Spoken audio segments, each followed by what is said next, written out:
ভাবি, আমি তো এখন আপনারা আমার স্বামীর ভাগ দিয়া দিলাম। আপনি না বলছেন আমার স্বামী যদি আপনার বিয়া করে আপনি আমার 5 লাখ না 10 লাখ টাকা দিবেন।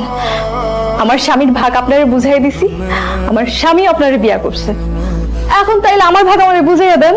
রাবে, আমি যা কথা দিই তা রাখি। তুমি তোমার স্বামীর ভাগ আমাদের দিছো, তোমার স্বামী আমার বিয়েও করছে। এখন আমার ভবিষ্যৎ নিশ্চিত। আমার টাকা পয়সার কোনো দরকার নেই। আমার দরকার স্বামীর আদর ভালোবাসা। এই যে তোমার 10 লাখ টাকা, তুমি তোমার স্বামীর ভাগ আমার বুঝাই দিছো, এবার আমি তোমারে টাকার ভাগ বুঝাই দিতেছি। আমি টাকা দিয়ে তোমার স্বামীরে কিনে নিলাম। রাশেদ এখন থেকে আমার, আর কোনোদিনও তুমি ওর উপরে স্বামীর ভাগ বসাইতে আসবা না।